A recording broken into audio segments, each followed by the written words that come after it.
뉴스 시작합니다. 저는 동정민입니다. 제19 감싸기가 이런 거겠죠. 민주당 노웅래 의원의 체포동의안이 국회 본회의 표결에서 부결됐습니다. 이제 회기가 끝날 때까지는 검찰은 체포할 수가 없습니다. 노 의원은 뇌물과 불법 정치자금을 받은 혐의를 받고 있죠. 한동훈 법무부 장관이 뇌물 사건에서 이 정도로 확실한 증거들이 나온 경우를 보지 못했다면서 통과를 호소했지만 압도적으로 부결됐습니다. 이게 무기명이라 어느 의원이 통과에 반대했는지 확인이 안 됩니다. 방탄용 불체포 특권이란 비난을 피하기 어려워 보입니다. 김유빈 기자입니다. 노웅래 더불어민주당 의원에 대한 체포동의안이 과반이 넘는 반대표로 부결됐습니다. 국회의원 노웅래 체포동의안은 총 투표수 271표 중 가 101표, 부 161표, 기권 9표로서 부결되었음을 선포합니다. 표결에 앞서 신상 발언에 나선 노 의원은 정치검찰이 자신을 범법자로 몰아가고 있다며 체포동의안에 반대해달라고 호소했습니다. 선배 동료 의원 여러분, 집에서 나온 돈 부정한 돈 아닙니다. 검찰은 봉투채 든 돈 모두 꺼내서 돈다발 만들었습니다. 한마디로 검찰이 만든 작품입니다. 노 의원에 이어 체포 요청 이유를 설명하러 나온 한동훈 법무부 장관은 구체적인 증거까지 언급하며 체포의 필요성을 강조했습니다. 저번에 주셨는데 뭘 또 주냐? 저번에 그거 제가 잘 쓰고 있는데 라고 말하는 노웅래 의원의 목소리, 돈봉투 부스럭거리는 소리까지도 그대로 녹음되어 있습니다. 검찰은 구속 사유가 명백한데도 부결됐다며 즉각 유감을 표명했습니다. 21대 국회에서 체포동의안이 가결된 정정순, 이상직, 정찬민 의원 사례와 비교하며 형평성에 어긋난다고도 했습니다. 국민의힘은 민주당이 이재명 대표 사법 리스크를 염두에 두고 체포동의안 부결을 예행 연습했다고 비판했습니다. 당론으로 찬성표를 던졌던 정의당은 체포동의안 처리에 쓸 정치력의 반만이라도 민생법안 처리에 쓰라고 지적했습니다. 채널A 뉴스 김유빈입니다. 노웅래 의원 체포동의안 부결 처리는 잠시 후 아는 기자에서 더 자세히 알아보겠습니다. 이 국회의원들 제19는 잘 감싸지만 국민 위해선 영 그러지 못한 것 같습니다. 올해 안에 연장하지 못하면 끝나는 일몰제 법안. 여야가 오늘 본회의에서 처리하기로 합의를 했었는데 이견을 좁히지 못해 무산됐습니다. 국회 취재기자 연결해 보겠습니다. 자, 홍지은 기자, 어떤 일몰법들이 좀 중요한지, 그리고 아직 올해 사흘이 남았거든요. 연장 가능성 있는지도 좀 알려주시죠. 네, 올해를 끝으로 종료되는 대표적인 일몰 법안은 안전운임제와 추가근로제인데요. 오늘 본회의 처리 불발로 연내 처리가 사실상 불가능해 폐기 수순을 밟을 것으로 보입니다. 국민의힘은 민주당이 요구하는 안전운임제 연장을 반대하고 민주당은 국민의힘이 원하는 30인 미만 사업장에 대한 추가근로제 연장안을 노란봉투법 처리와 연계해 반대하고 있습니다. 여야는 오늘 책임 공방만 벌였습니다. 연장 근로제가 일몰이 돼서 현장에 30인 미만 업체에 큰 혼란이 생긴다면 그것은 전적으로 민주당의 고집과 민주당의 몽리 때문이라는 점을 미리 밝혀둡니다. 정부와 국민의힘의 약속하기로 일부 처리가 어려운 상황입니다. 손바닥 왕자가 의미하는 바대로 왕조시대가 따로 없습니다. 안전운임제는 화물운송 종사자들의 적정 임금을 보장해 과적, 과속 등을 방지하겠다는 취지로 2020년 3월 일몰제로 도입됐습니다. 추가근로제는 30인 미만 사업장의 경우 주 52시간이 아닌 주 60시간 근로를 허용하는 내용입니다. 오늘 본회의에서는 지난 회의에서 부결됐던 한전법 개정안 등 비쟁점 법안들이 통과됐습니다. 정부의 쌀 매입을 의무화하는 양곡관리법 개정안은 야당이 상임위에서 단독 처리했습니다.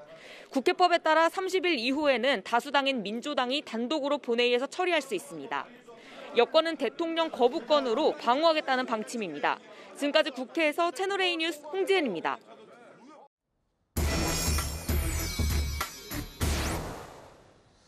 아는 기자, 정치부 김철중 기자 나왔습니다. 자, 체포동의안 결국 부결이 됐습니다. 네. 노웅래 의원은 이제 당분간 체포를 피할 수 있게 됐는데요. 표 차이가 꽤 많이 났어요. 네, 일단 오늘 투표 결과를 다시 한번 보면서 말씀드리겠습니다. 네. 투표에 참여한 국회의원은 모두 271명인데요. 이 가운데 찬성 101명, 반대 161명, 기권 9명입니다. 국회의원 체포동의안은 재적의원 과반 출석에 출석의원 과반 찬성이면 가결됩니다. 찬성표가 참석 인원의 절반인 136명을 넘지 못해 체포동의안은 부결된 겁니다. 어때요? 같은 당인 민주당이 주로 반대했다고 봐야 할까요? 네, 체포동의안 표결은 무기명으로 이뤄지기 때문에 사실 누가 찬성했는지 반대했는지 알기는 어렵습니다. 네. 다만 국민의힘과 정의당이 사실상 당론을 찬성으로 정했던 만큼 반대표를 던진 161명 대부분은 169석의 민주당과 민주당 출신 무소속 7명 중에 있다. 이렇게 추론해 볼 수 있습니다. 물론 여야에서 이탈표가 있을 수 있지만 대세를 크게 바꿀 것 같지는 않습니다. 자, 예전에는 부결이 많았어요. 그러다 이제 최근에 국민들이 방탄 특권이다 비판하니까 가결 많이 시켰었거든요. 다시 안 좋은 옛날 습성들 나오는 겁니까? 네, 실제로 체포동의안이 부결된 건 2018년 5월 이후 4년 7개월 만입니다. 네. 이번 21대 국회에서는 노 의원 이전에 총 3번의 체포동의안 표결이 있었는데요. 모두 가결됐습니다. 이번 부결로 결국 국회의원 신분을 이용한 특권, 그리고 제 식구 감싸기라는 비판은 피하기 어려워 보입니다. 이번 결과는 어느 정도 예상이 되기도 했었는데요. 민주당의 각오와 태도가 바뀌었기 때문입니다. 정정순 의원이 검찰 조사에 성실히 응하도록 결정했습니다. 이 사실을 사무총장이 정정순 의원에게 직접 통보하기로 했습니다. 피의사실 공표로 얼룩진 무차별 수사를 벌이고 있습니다. 도주 우려가 없는 현직 국회의원에 대해 구속영장까지 청구했습니다. 노 의원이 정정순 의원과는 달리 검찰 소환에 응했고 의정 활동도 이어가고 있다는 차이가 있습니다. 특히 이재명 대표에 대한 검찰 수사가 조여오면서 검찰에 대한 불만과 불신이 팽배해진 게 노 의원 체포동의안 표결에도 영향을 미친 것 아니냐, 이런 분석도 가능합니다. 이재명 대표가 다음 달이죠. 1월 중순에 출석하기로 한 것도 검찰 조사에 응하고 체포동의안은 부결된 노 의원 사례가 참고가 됐을 수도 있습니다. 자, 오늘 이제 한동훈 법무부 장관이 직접 나와서 사실 이런 증거가 있다면서 가결해달라고 호소를 했어요. 아주 구체적으로요. 네, 국회에서 체포동의안을 처리할 때 일반적으로 법무부 장관이 나와서 요청 이유를 설명을 합니다. 일반적으로 간단하게 요청 이유를 설명하는데 오늘 한동훈 장관은 전과 사뭇 달랐습니다. 새로운 증거까지 대며 노 의원을 압박했습니다. 노웅래 의원의 목소리, 돈봉투 부스럭거린 소리까지도 그대로 녹음되어 있습니다. 지난 20여 년간 중요한 부정부패 수사 다수를 직접 담당해 왔습니다만 부정한 돈을 주고받는 현장이 이렇게까지 생생하게 녹음되어 있는 사건은 저도 본 적이 없습니다. 민주당은 피해 사실 공표라며 반발했는데요. 한 장관이 마치 검찰 수사팀장처럼 행동하며 검찰의 조작 수사 내용을 마치 사실인 것처럼 호도했다는 겁니다. 국민의힘은 구속영장 청구서는 이미 의원들에게 공개됐고 의안 설명에 불과하다고 반박했는데요. 의안에 구속영장 청구서 전체가 올라 있는 만큼 이를 토대로 설명한 것은 피의 사실 공표가 아닌 형법상 정당행위라는 겁니다. 자, 어쨌든 오늘 이제 노웅래 의원 부결이 됐고요. 그럼 이제 어떻게 되는 겁니까? 네, 검찰이 이번에 청구한 구속영장은 법원에서 자동 기각됩니다. 네. 따라서 임시국회가 끝나는 다음 달 9일까지는 구속되지 않는 겁니다. 이후 검찰이 추가로 구속영장을 청구하거나 아니면 불구속 기소를 할 수 있습니다. 잠깐 김 기자가 살짝 얘기는 하긴 했는데 당내에서는 이재명 대표의 사법 리스크 많이 생각을 하는 것 같아요. 이번 부결도 좀 영향을 미친 것 같은데 어떤 영향을 미쳤을까요? 네, 사실 당 안팎에서는 이번 표결이 이재명 대표 사례에 대한 전초전 또는 미래북이다, 이런 얘기가 있었습니다. 네. 만약 검찰이 이 대표에 대한 체포동의안을 보낼 경우 노웅래 의원에 이어 이 대표까지 부결시키면 방탄정당이라는 비판이 거세질 수 있습니다.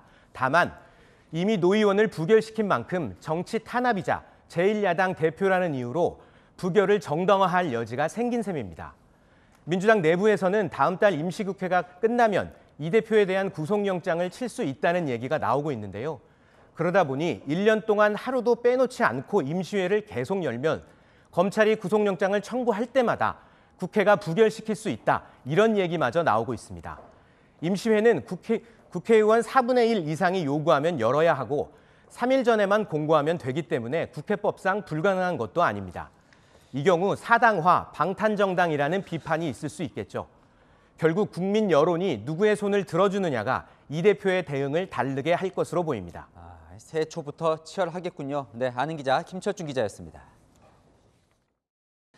이재명 민주당 대표는 당초 오늘 나오라는 검찰의 소환 통보를 거부했습니다. 그런데 조금 전 다음 달 10일에서 12일 사이에 출석할지 검찰과 조율 중이라고 밝혔는데요. 이에 앞서 광주에서는 검찰 규탄 대회를 열기도 했습니다. 유준 기자가 보도합니다. 이재명 더불어민주당 대표가 성남FC 후원금 의혹 사건과 관련해 1월 10일에서 12일 사이 검찰에 출석하는 방안을 조율하고 있습니다. 대표님 그러면 10일에서 12일 나온 거 안에 지금 조율 중이신 거는 맞으신 거예요?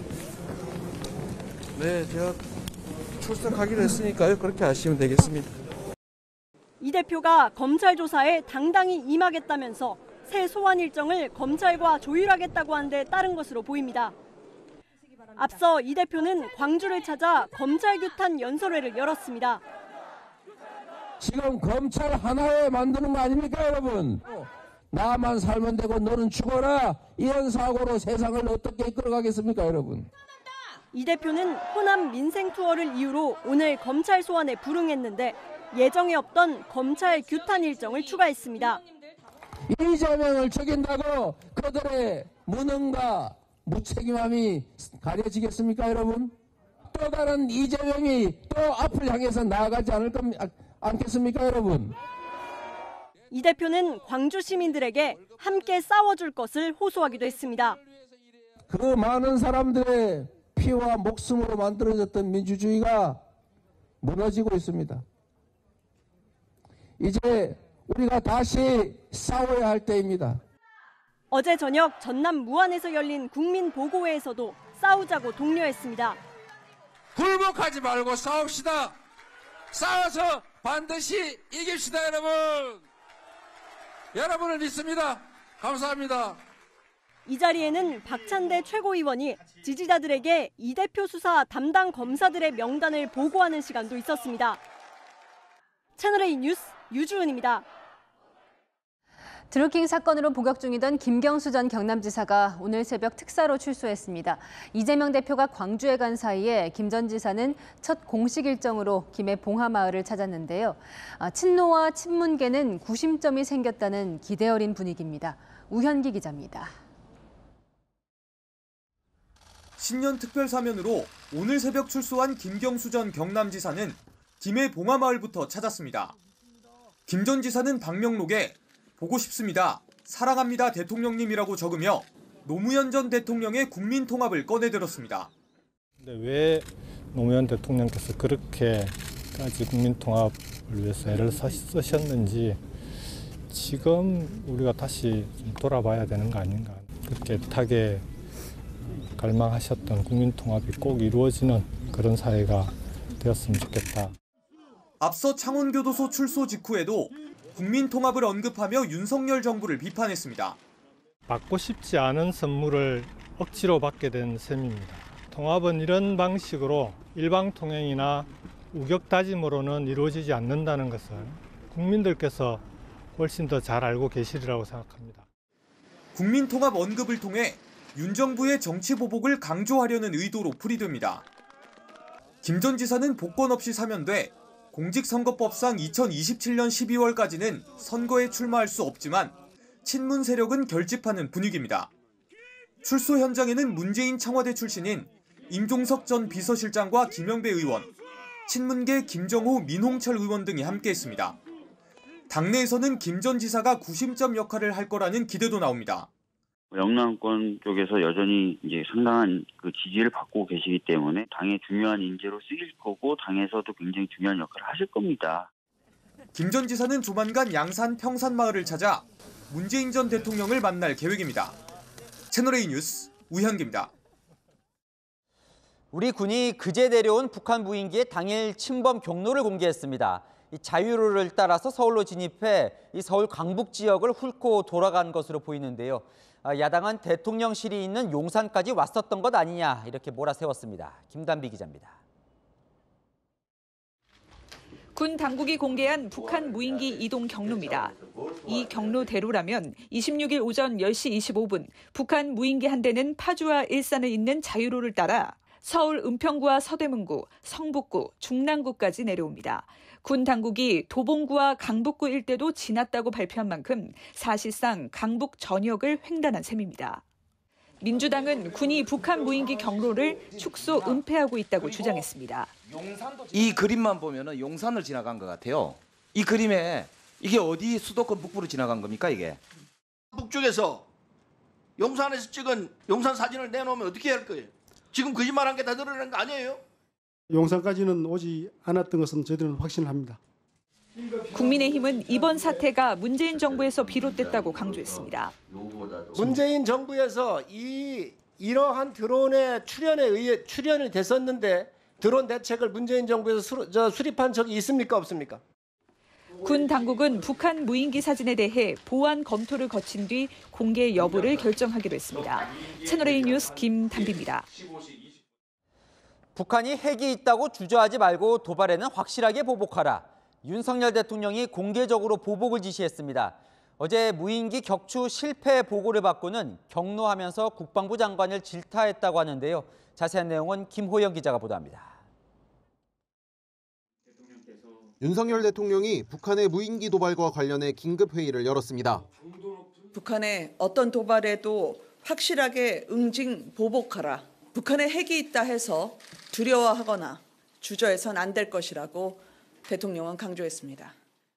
대한민국 대통령이 북한을 향해 보복을 지시한 것은 이례적으로 북한 도발 억제에 대한 강한 의지를 드러낸 것으로 풀이됩니다. 그제 북한의 무인기 도발 대응 조치로 우리 무인기를 북한에 띄운 것도 윤 대통령 지시에 따른 거라고 대통령실은 설명했습니다. 한 대가 내려왔으니 우리는 2대나 3대를 올려보내고 필요하면 북한 무인기를 격추하라고 지시했다는 겁니다. 윤 대통령은 어제 이종섭 국방부 장관으로부터 무인기 격추 실패 보고를 받고 도대체 뭐 한 거냐, 훈련도 제대로 안 했다는 얘기냐며 질타한 것으로 알려졌습니다. 윤 대통령은 내일 비행물체 정찰 요격 시스템과 공격용 미사일 개발 상황을 점검하기 위해 국방과학연구소를 찾습니다. 채널A 뉴스 김호영입니다. 북한 무인기 보고 놀란 우리 군, 어제는 3대 보고 놀라서 전투기 출동했었죠. 오늘 새벽엔 이 풍선 보고 또 놀라서 전투기를 출격시켰습니다. 이 전투기 굉음 소리에 수도권 일부 주민들 불안에 떨어야 했습니다. 조현진 기자입니다. 적막한 새벽, 깜깜한 하늘에서 알 수 없는 굉음이 들립니다. 거센 바람 소리처럼 들리더니 천둥 같은 소리로 바뀝니다. 오늘 새벽 0시 40분쯤 인천과 경기 고양 등 수도권 일부 지역에서 굉음이 들린다는 주민들의 신고가 잇따랐습니다. 불안하죠. 이상하다 생각을 했는데 꽤 오래 기었던 것 같은데. 새벽 굉음의 정체는 우리 군의 전투기 소음이었습니다. 공군 레이더에 정체불명의 항적이 포착돼 북한 무인기로 추정하고 대기 중이던 전투기를 긴급 출격시켰던 겁니다. 그런데 무인기가 아닌 풍선이었습니다. 어제는 3대를 무인기로 착각해 전투기가 긴급 출동했고 주민들에게 재난안전 문자까지 발송했었는데 이번엔 풍선으로 오인한 겁니다. 북한 무인기 침범에 오인 소동까지 계속되자 주민들의 불신과 불안은 커지고 있습니다. 불안감이 좀 확실히 들어서 이게 언제 터질지도 모르는 게 전쟁이기 때문에 무서운 건 좀 있는 것 같아요. 전투기 띄울 때는 상대하고 똑같이 대수로 올라가는 걸 알고 있거든요. 근데 그 정도면 꽤 많이 올라갔을 텐데 그거는 좀 이해가 안 가는데. 북한 무인기 침범에 제대로 대응하지 못한 군은 어제에 이어 오늘도 사과했습니다. 어제 작전본부에서 2차례에 걸쳐서 우리 국민들께 송구한 말씀을 돌렸고 오늘도 마찬가지 저 국방부 장관으로서 채널A 뉴스 조현진입니다. 자, 그러면 묻게 되죠. 북한이 무인기를 또 내려보내면 잡을 수 있는 것인가? 확실하게 격추시키려면 시간이 꽤 걸릴 것 같다는데요. 무슨 대책을 준비 중인지 김재혁 기자가 취재했습니다. 고온의 레이저를 쏘자 수백 미터 떨어져 있는 목표물에서 큰 폭발이 일어납니다. 활공하는 무인기를 레이저로 직접 타격할 수 있는 기술로 현재 개발 중입니다. 초록색 전파 방해 기계가 작동되자 무인기가 비틀대더니 바닥으로 뚝 떨어집니다. 무인기를 무력화하는 방식은 크게 2가지인데 레이저나 기관포 등 물리적 충격을 줘서 폭파시키는 하드킬 방식과 전파방해 등으로 무인기의 추락을 유도하는 소프트킬 방식입니다. 그제 우리군은 기관포 100발을 쏘는 하드킬 방식으로 대응했지만 피탄으로 인한 민간 피해 우려 등으로 사용이 제한됩니다.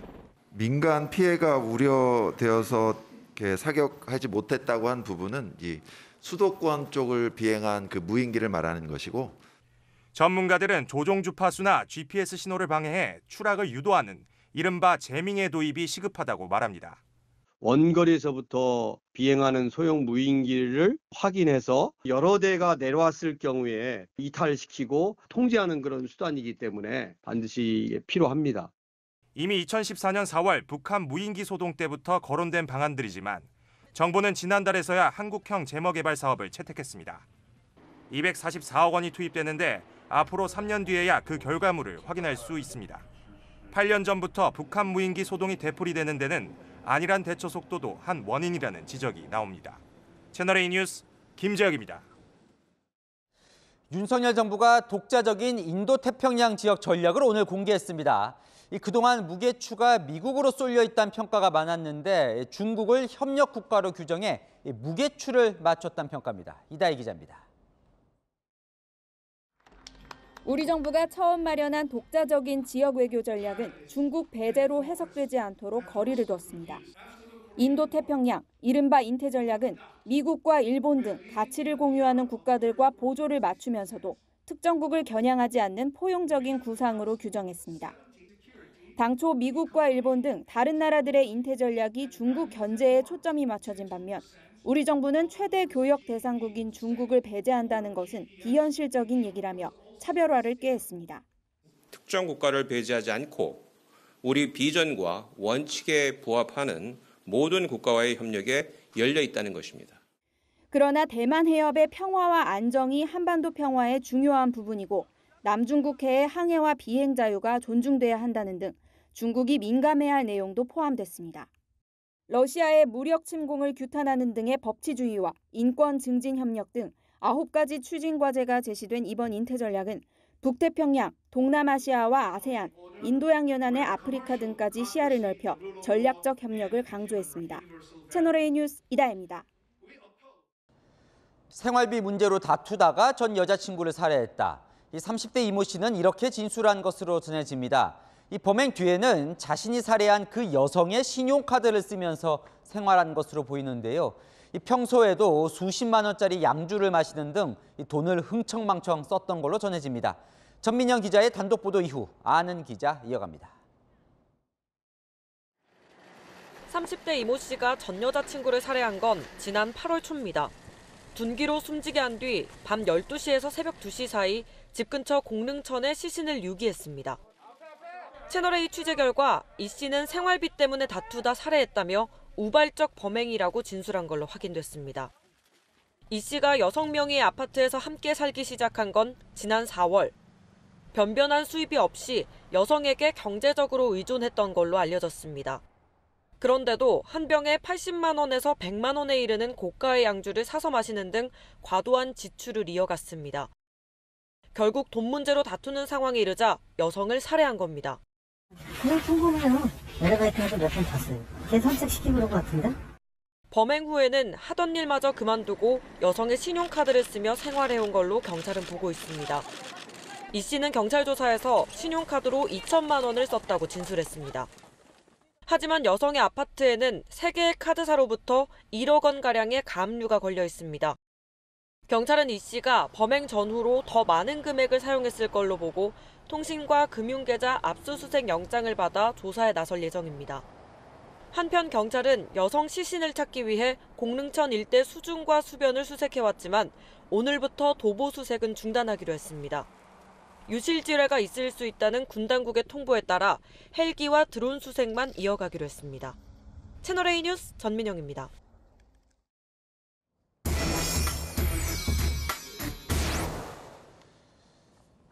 아는 기자, 아자 사회일부 최주영 기자 나와 있습니다. 최 기자, 그러니까 피해자, 살해당한 사람이 현재까지 2명인 거죠? 맞습니다. 지금까지는 그렇습니다.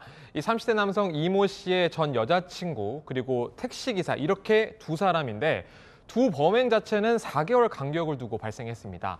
택시기사를 지난 20일에 자신이 살던 아파트에서 살해했고요. 그보다 전이죠. 지난 8월 택시기사의 시신이 발견된 아파트의 주인이자 전 여자친구였던 50대 여성을 살해한 겁니다. 살해 뒤에는 시신을 인근 하천변에 유기했습니다. 자, 이 두 사건 모두 살해 전후로 공통점이 있다면서요? 맞습니다. 공통적으로 살해 이후에 시신을 숨기거나 혹은 유기했다는 점이 있습니다.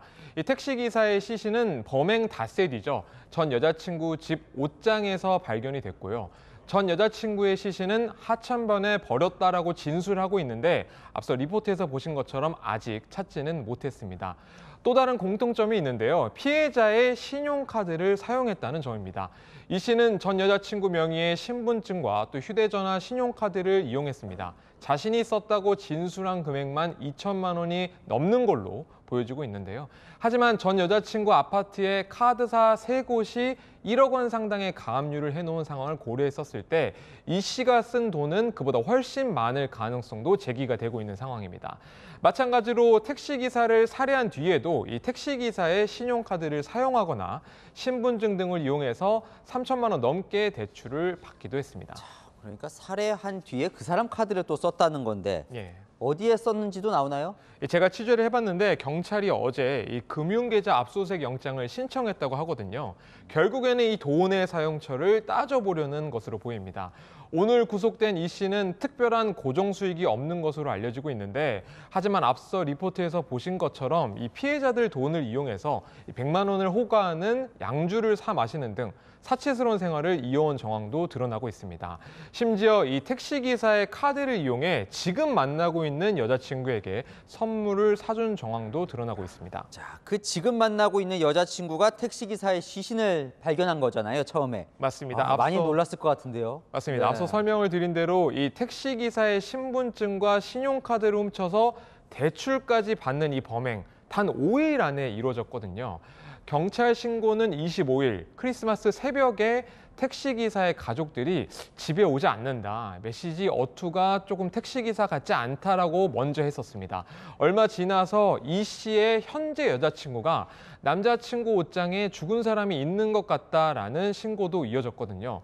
결국 이 씨는 인근 병원에서 붙잡혔는데 시신을 옷장에 숨겨두거나 또 전 여자친구의 시신을 차량 루프백에 싣고 옮기는 등 보통 사람은 이해하기 힘든 범행을 이어갔습니다. 전문가에게 물어봤습니다. 사람의 가장 중요한 범행 목적은 돈으로 보여요. 금전으로 보이고 기본적인 자질은 보면 굉장히 사이코패스적인 일반인들 같지 않다라는 걸 추정하게 만듭니다.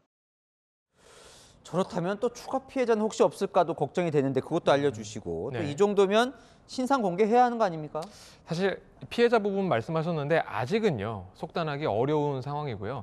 일단 행방불명이었던 전 여자친구에 대해서는 추가 살인 혐의 수사가 이루어지고 있습니다. 경찰은 주변 인물들을 대상으로 연락을 시도하고 있는데 현재까지는 모두 연락이 닿고 있다고 합니다. 이 씨의 얼굴과 이름 그리고 나이의 공개 여부를 결정하는 신상공개위원회는 내일 열리는데요. 4개월에 걸쳐서 2명을 살해한 점과 또 숨진 피해자들의 신용카드로 흥청망청 생활해온 이런 점 등을 감안할 것으로 보입니다. 네, 잘 들었습니다. 아는 기자 최주연 기자였습니다. 제주 유명 식당 주인 피살 사건 속보입니다. 구체적인 범행 이유와 모의 과정이 속속 드러나고 있습니다. 일당 3명은 고의 교통사고 같은 방식으로 7번이나 범행을 시도한 것으로 밝혀졌습니다. 목적은 식당 운영권이었습니다. 배영진 기자입니다. 제주 유명 식당 운영자 살인사건 피의자 3명이 유치장을 나와 모습을 드러냅니다. 범행을 계획한 박모 씨는 혐의를 부인했습니다. 계획을 하기 위해 죄송합니다. 사죄를 하지 않았습니다. 돈을 받고 피해자를 살해한 김모 씨와 이를 도운 아내 이모 씨는 죄송하다는 말만 반복했습니다. 수고죄를 지었습니다. 죄송합니다. 죄송합니다. 경찰은 3명 모두를 강도살인 혐의 등으로 검찰에 구속 송치했습니다. 경찰은 박 씨가 살인 교사에 그친 게 아니라 적극적으로 범행에 공모했다고 판단했습니다. 범행 이유는 피해자의 식당 경영권을 가로채기 위해서였습니다. 이들은 지난 7월 범행을 공모하고 지난 16일 피해자가 사망하기 전까지 7차례에 걸쳐 범행을 시도했습니다. 피해자 식당 주변에서 고의 교통사고를 내 다치게 하려거나 귀가하는 피해자를 폭행하려 했습니다. 이들이 나눈 휴대전화 메시지에선 50km 도로라 크게 다치기 힘들다, 조수석에 태울 테니 와서 받아라 등의 내용이 확인됐습니다. 박 씨는 김 씨 부부에게 모두 3,500만 원을 건넸고 범행을 성공하면 식당 2호점 운영권과 채무 2억 원 변제, 피해자 명의의 서울 아파트를 주겠다고 약속했습니다. 공범들에게는 다 안고 가면 그래야 5년 내에 나오게 해주겠다고 회유하는 등 증거인멸을 시도하기로 했습니다. 경찰은 이들의 신상에 대해 비공개 결정을 내렸습니다. 공익보다 피의자와 피해자 가족의 2차 피해가 우려된다는 이유였습니다. 채널A 뉴스 배영진입니다. 우리나라의 첫 달 탐사선 다누리가 달 궤도 진입에 성공했습니다. 당초 계획보다 이틀 빠르게 궤도에 안착했는데 이제 본격적인 달 탐사에 나섭니다. 안보겸 기자입니다. 2, 1. Liftoff of the Falcon 9. 지난 8월 5일 하늘로 날아오른 우리나라 첫 달 탐사선 다누리. 4개월여 비행 끝에 어제 달 임무 궤도에 성공적으로 안착했습니다. 당초 계획보다 이틀 앞당긴 겁니다. 원래 진입 기동은 5번으로 계획됐지만 1차 기동 때 완벽하게 비행 데이터를 확보하고 안정성까지 확인해 기동을 3번으로 줄였기 때문입니다.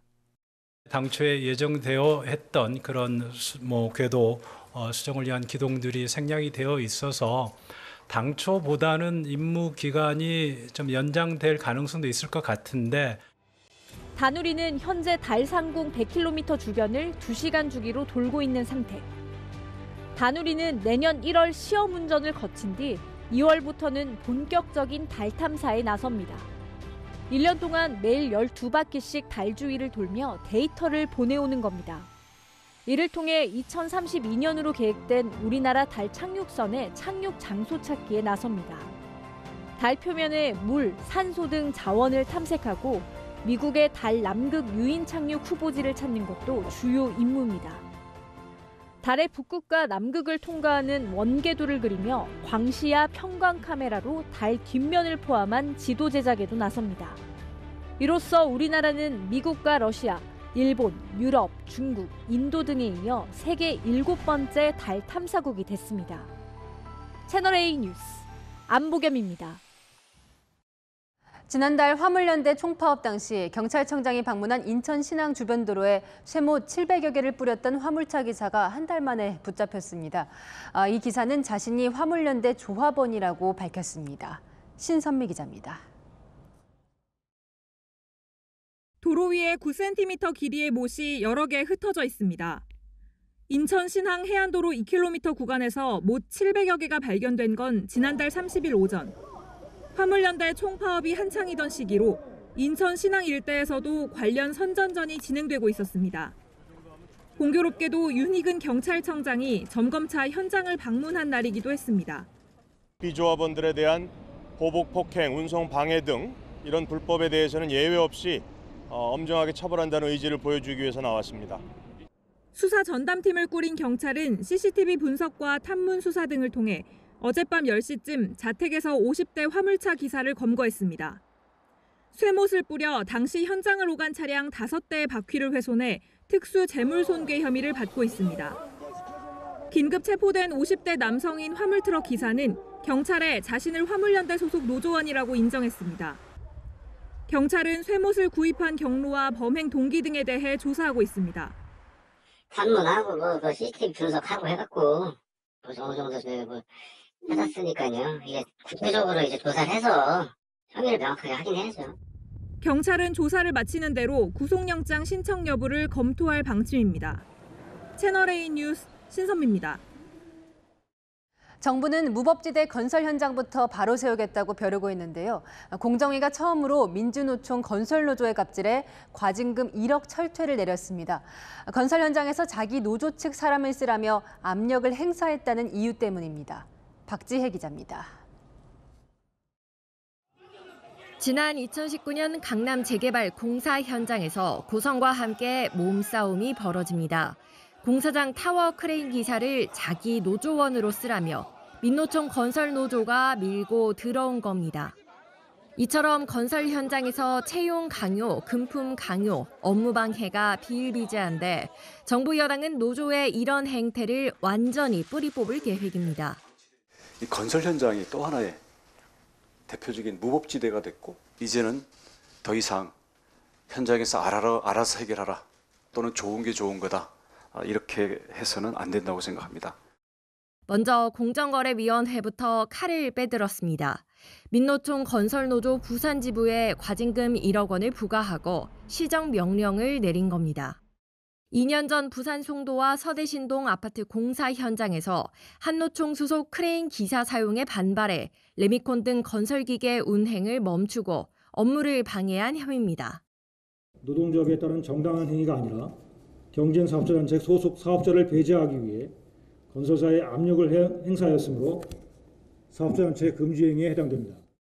공정위의 엄격해진 잣대는 이번 화물연대 집단운송 거부 조사에도 적용될 것으로 보입니다. 채널A 뉴스 박지혜입니다. 윤석열 대통령은 민간단체에 지급되는 국고보조금 지급 실태도 점검하라고 지시했죠. 정부가 보조금을 받는 2만 7천여 개 민간단체를 전부 감사하기로 했습니다. 오늘 1차로 파악한 내용이 나왔는데 문재인 정부 5년 동안 지급된 보조금이 22조 5천억 원에 달합니다. 조영민 기자입니다. 대통령실이 민간단체에 지급되는 국고보조금에 대한 전면 감사를 각 부처에 지시했습니다. 박근혜 정부 마지막 해에는 2016년 약 3조 5,600억이었던 정부 보조금이 지난 정부에서 매년 평균 4천억 원씩 증가해서 금년에는 2조가 늘어난 5,400억 원이 되었습니다. 문재인 정부를 거치면서 지원 단체는 2016년 2만 2천여 개에서 2만 7천여 개로 4천 개가 늘었습니다. 3월까지 감사를 하는데 1차적으로 153건의 부정수급 사례가 확인됐습니다. 적발 건수가 153건, 환수 금액이 34억 원이라는 것은 보조금 사업이 전혀 관리가 되지 않았던 것이 아닌가 그렇게 생각합니다. 4.16 재단이 세월호 피해자 지원 명목으로 받아간 보조금을 건강보조식품 구입 등에 사용한 것이 적발됐습니다. 우남 김성숙 선생 기념사업회는 역사 해설사 프로그램 운영비를 사업과 무관한 친일파 파묘 퍼포먼스에 사용했다. 보조금을 전액 반환했습니다. 채널A 뉴스 조영민입니다.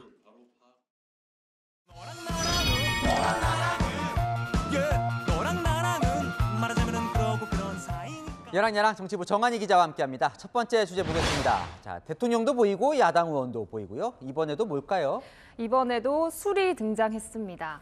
북한 무인기 도발에 대한 정부 대응을 비판하면서 민주당이 대통령의 음주 의혹을 또 꺼내들었습니다. 윤석열이 뭐한 줄 아십니까? 술을 마시고 있었어요. 윤석열이 잘하는 것은 술 마시는 거. 확전도 불사한다는 결연한 의지를 불태우시면서 밥과 술을 어느 목으로 넘기셨는지 참으로 궁금합니다. 술을 드셨습니까? 안 드셨습니까? 솔직히 말씀해 보십시오. 호남을 순회 중인 이재명 대표도 화력을 보탰는데요. 대통령 태도가 심각성을 전혀 인식하지 못하고 있는 거 아닌가. 7시간 동안 국민들이 모르고 있었습니다. 사이렌이라도 울려줘야 하는 것 아닙니까, 여러분? 무엇하고 있다냐? 대체 무엇하고 있다냐? 자, 야당이 공격은 하는데 대통령이 그럼 북한 무인기가 침투한 날 술을 마신 거예요?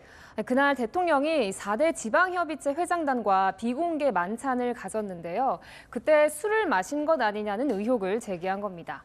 대통령실에 물어봤는데요. 만찬 자리에서 대통령은 술을 마시지 않았다면서 명예훼손 등 법적 조치 가능성도 언급했습니다. 야당이 대통령 공격할 때 단골 레퍼토리가 이 술 좋아한다는 거죠. 네, 윤 대통령 스스로도 이런 농담을 했었죠. 술 좋아한다고 술잔 산다고 그러겠다. 음주 즐기는 모습이 자주 노출돼 빌미를 준 측면도 있지만 야당이 아니면 말고식 의혹 제기가 지나치다는 지적도 나옵니다. 그런데요, 이 무인기 침투 당일에 대통령이 뭘 했고 뭘 지시했는지 잘 알려지지 않은 감도 있습니다. 그렇죠. 오늘 이 대통령실 고위 관계자는요, 당시에 윤 대통령이 국가안보실장에 수시로 지시를 내리고 합참에도 전달되는 긴박한 상황이었다고 설명했는데요. 첫날 상세하게 알리지 않은 부분은 아쉬운 대목입니다. 자, 다음 주제 넘어가 보겠습니다. 응원인 듯 응원 아닌 노래 가사 같은데요. 네, 민주당 안팎에서 이재명 대표를 향해서 응원인 것 같기도 하고 아닌 것 같기도 한 목소리가 나오고 있는데요. 먼저 응원의 목소리부터 들어보시죠. 검찰의 행태가 도저히 납득하기 어렵지만 당당하게 임하도록 하겠습니다. 늦었지만 조사에 당당하게 응하겠다라고 하는 것은 잘한 일이라고 보여집니다. 저는 그 결정을 응원하고 있습니다. 떳떳한 만큼 나가서 이야기를 하고 와야 되는 것이고 당당히 출두해서 검찰에 짜여진 시나리오를 찢어주고 와야죠.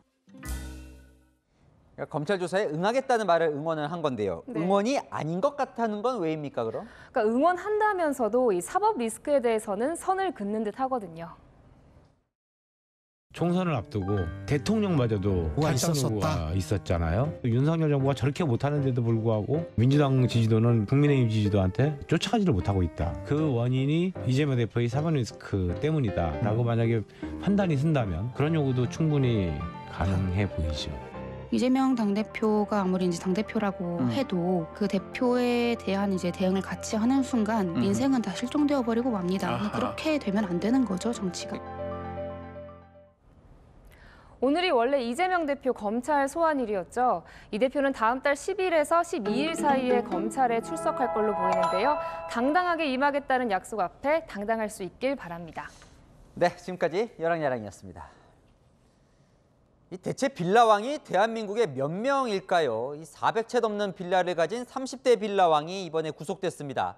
임차인 전세 보증금 312억 원을 조직적으로 빼돌렸습니다. 김정근 기자입니다. 서울 성북구의 빌라 건물, 지어진 지 2년 정도 된 신축 빌라입니다. 차로 3분 거리의 또 다른 빌라도 비슷한 시기 지어졌습니다.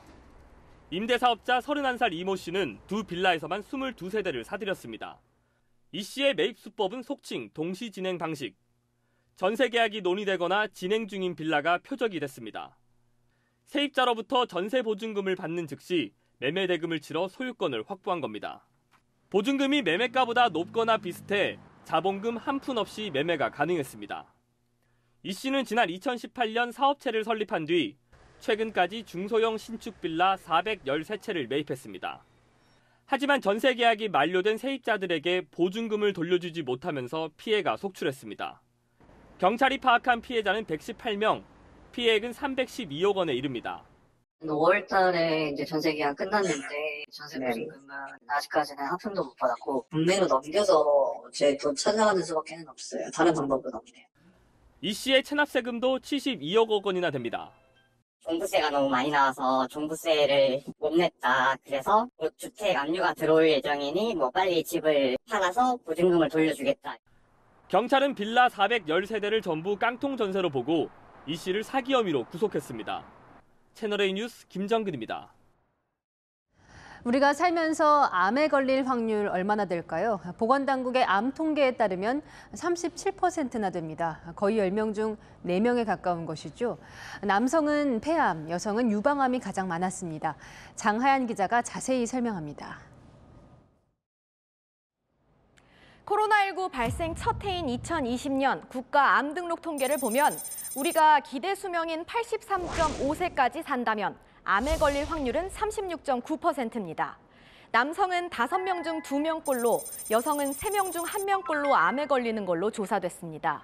다행히 암 생존율은 많이 높아졌습니다. 암을 진단받은 환자 10명 중 7명은 5년 이상 생존하는 걸로 나타났습니다. 20년 전만 해도 완치율이 절반 수준이었는데 지금은 많이 높아진 겁니다. 우리 국민들이 가장 많이 걸리는 암은 과다진료 논란이 있기도 한 갑상선암입니다. 폐암, 대장암, 위암 등이 뒤를 이었고요.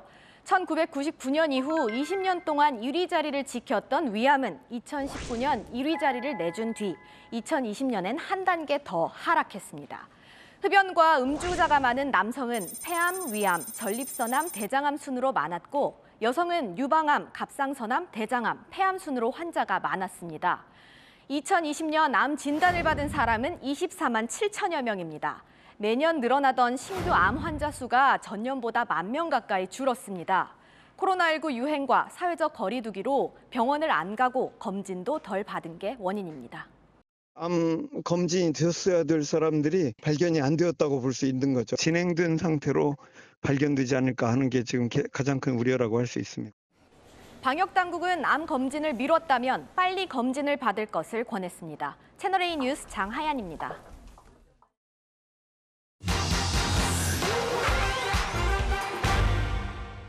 오늘 팩트맨은 채널A 사옥에서 시작합니다. 요즘 날씨가 춥고 건조하죠. 겨울철 이런 작은 가습기 사무실에 두고 쓰시는 분들 많은데요.